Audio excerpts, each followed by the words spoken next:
وبركاته. ازيكم يا حبايبي، عاملين ايه؟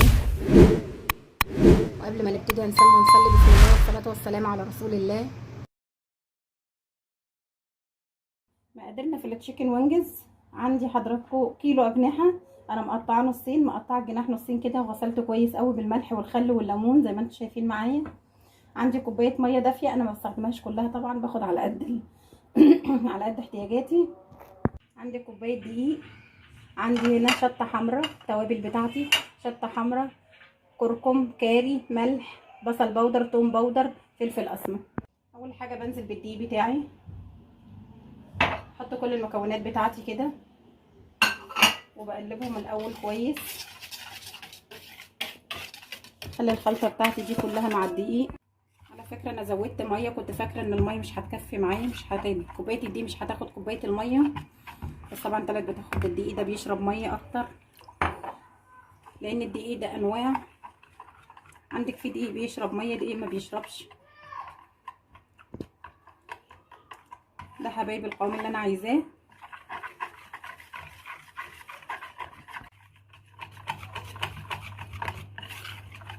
حبايبي ده القوام اللي انا محتاجاه اهو، لا هو سايل ولا هو تقيل. وبنزل بمعلقتين مستردة، بسم الله الرحمن الرحيم. ادي واحده بتدي لها طعم جميل قوي، وكمان بتساعدها على الاحمرار.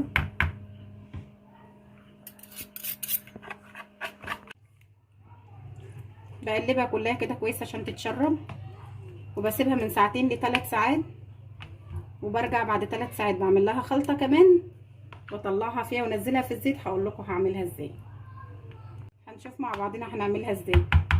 وبنزل بالميه واحده واحده. انا محتاجه القوام بتاعي يبقى سايل، بس لا هو تخين قوي ولا هو خفيف قوي كده. هوري لكم القوام اللي انا عايزاه قد ايه، ازاي هيبقى سمكه ايه.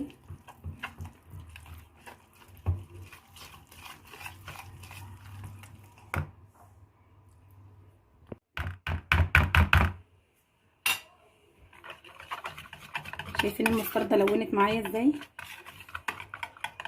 المستردة بتساعده عشان يحمر كويس في الزيت، يبقى لونه ذهبي وجميل كده، ويستوي كمان اكتر، ما يبقاش ني من جوه وذهبي من بره، او مستوي من بره وني من جوه.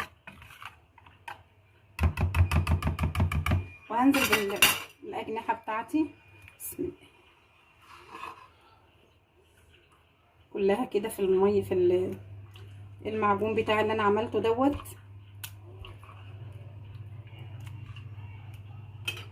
بنزل بكل الاجنحه،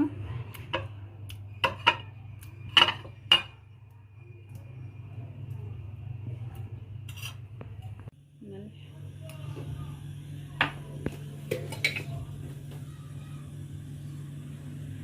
شطه، فلفل، بصل، ثوم، كركم، كاري، بابريكا.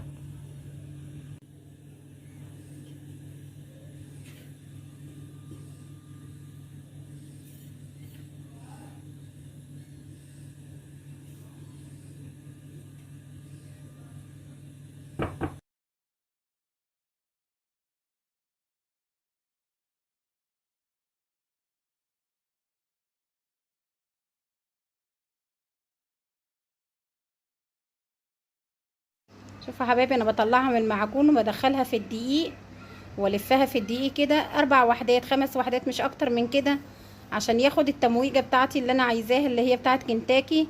وبنزل بيهم في الزيت عشان ما يبقاش كتير ويمسك في بعضه.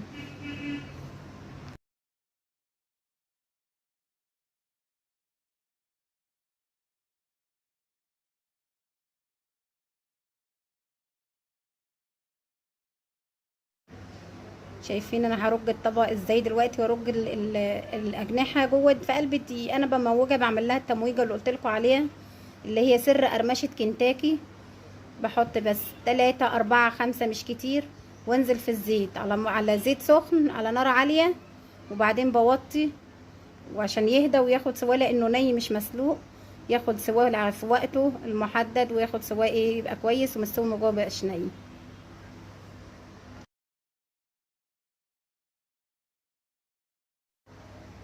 اهو زي ما انتوا شايفين معايا 4 5 ما بكترش. وبعد ما بطلعهم من الزيت انا بنزل زيهم بالظبط، ما بحطش كتير في الزيت عشان ما يمسكش في بعضه ويبقى فيه حاجه نيه وحاجه مستويه. لازم يديني اللون الذهبي اللي انا عايزاه زي ما هطلعه وتشوفوه دلوقتي.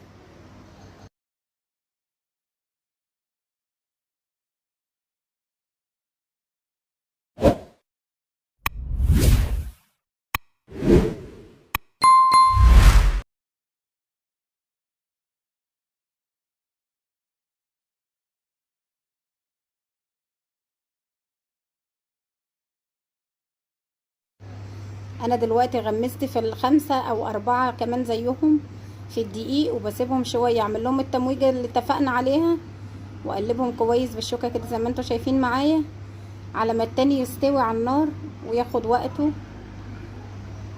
اطلعهم واحده حبه حبه، يعني كل مره بطلع حبه وايه واغمس حبه غيرهم.